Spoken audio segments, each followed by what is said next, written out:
I think one of the things that is so important, that sits so right with me, as someone who's working on this play, and working within community, is that this play refuses some very easy things that are tropes within immigration stories, that are tropes within Latinx stories. It is not a play that is going to center around pain or trauma. Although, of course, those things are present because they're real and they're ever present. That said, that's not what the play is about, you know, because we are not, our humanity is not defined by our trauma. Sure, of course, we can bond over shared experiences, and sometimes those experiences are painful. But when we make someone out to be their pain, we dehumanize them. We limit them, right? And what ALMA does is that, of course, it incorporates that very real pain and sorrow and fear, but it's not about that, you know? And so the moments where we see each other, see these two women just pushing each other's goddamn buttons because they know exactly what to say to set the other one off or to redirect, as a tactic.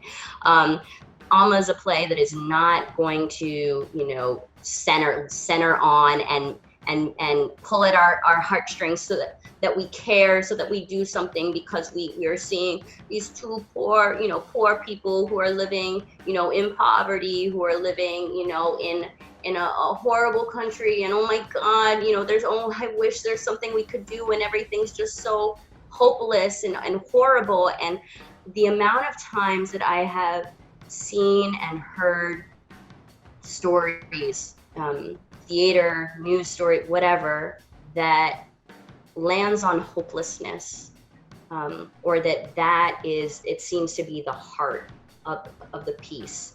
I can't even tell you how many times, and it's always deeply upsetting to me, or the amount of times that I have seen, seen a work where the message just is beaten. You just get beaten over the head. It's on the nose. It's just, boom, boom, boom, boom, boom.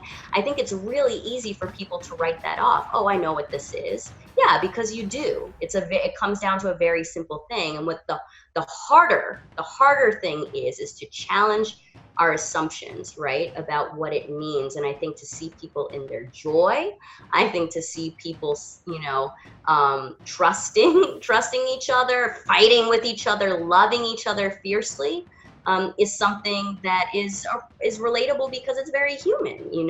Hi, Benjamin Benet, winner of the National Latinx Playwriting Award for your play Alma. It's so neat. We talk about this being an award, and what we mean by that is it's not just about a particular play. It's more about a playwright. It means we love what we're hearing, we love your voice, and we want to hear more of your music. And so for us, this award is an invitation to keep hearing you and to ask others to listen. So that's how I see this, and that's how I've nurtured this award over time. And having fallen in love with Cadencia, an earlier play that you had sent to us, we really started to watch you closely. So that's a little context for you and for our audience, that how we see the award. And it's interesting, your play, it's been a while now because you sent it to us and it won, and we've been doing a scheduling dance, and it's so funny that COVID hits in the middle of a scheduling dance. And so because of that, I received the play, over a year and a half ago, I would say. And now a lot has happened in the world, and conversations around immigration have changed. Conversations around Black Lives Matter have erupted. And so how does all of this influence how you see the play right now, and how you see moving forward with the play? Yeah, totally. Well, I think it was helpful that I made the decision in 2017 to rewrite the play to fit into a very specific window of time. And I hope I don't give too much away by saying that, the play is set post-election of Trump, but pre-inauguration. So it's sort of this limbo moment of like, this is what the future looks like, but we don't really know how it's going to turn out. And I feel like that is mirrored in this moment with COVID-19 and with another impending election coming up. There's just a lot of uncertainty. And so I think it was a really, I don't know how else to say this, but other than I'm proud of the instincts that I decided to set the play in that moment of time, because I feel like we'll always be uncertain about the future and always trying to cling on to that thread of hope that pulls us through time and space. So yeah, I think setting it in that moment of time will always feel relevant, hopefully. And especially right now in this moment where I think we're again feeling this extreme feeling of uncertainty. In terms of Black Lives Matter, over the course of working on the play, a thread about Africa and descendants of Africa and the intersection between Latinidad and Black people has become a much more prominent sort of thread in the play. And I'm really thankful that when I started working with director Kat Rodriguez, she was like, well, we have to cast it Afro-Latinx. I don't, like, that is the way that this play should get done. And that was such a beautiful way to look at the play. And I was so on board with that vision of the piece, and it felt so right. And the first time we mounted it was actually at Yale in the cabaret space, which is a space that is completely student-produced work. And our cast was Afro-Latinx.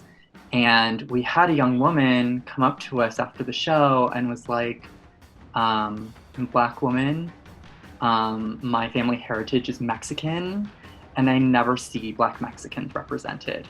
So she's like, thank you for this play. And that was a moment where I'm like, even though it has become a little bit of like a phrase that sort of gets repeated until cliche, but that was a moment where the phrase representation matters really hit me again in a way that I'm like, oh, it's so true though. We all want to see ourselves reflected and represented in the stories that we're seeing. So I'm really thankful that that thread in the play exists, and I'm really glad that Kat's vision for casting it the way that we've been casting it came up, and that we've stayed true to that vision of the play.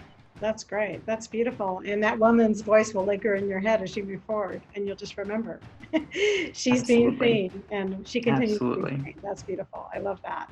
What excites me about ALMA is that it is a hilarious,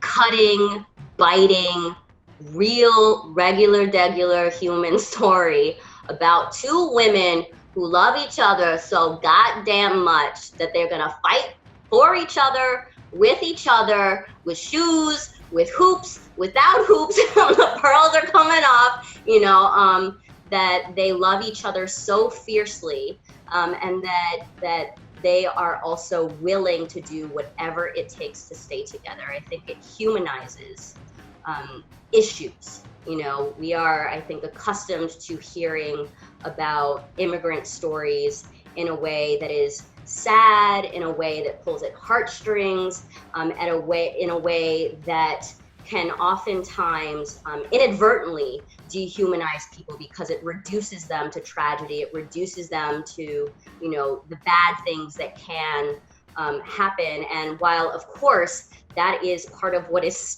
at stake in this story, it is part of what makes ALMA so compelling, I would say. I think it does also an incredibly great job of humanizing what is a capital I issue, immigration.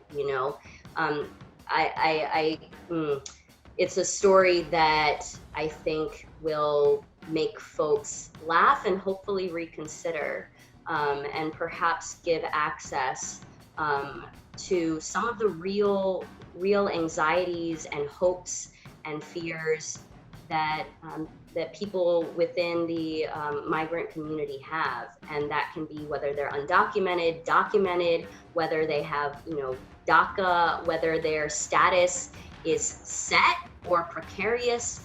Mixed status families, for example, folks who, you know, have a different array of status, you know, of documentation or undocumentation under a single household or within an extended family. And I think ALMA, what it does is it has two Black women who are just real with each other over the course of a night, and we get access in real time to conversations that I know that happen daily, fears and hopes and dreams and excitements and anxieties and little petty wars that happen, you know, folks who live through this experience, not in spite of it, live through this experience. It is, you know, it's like air.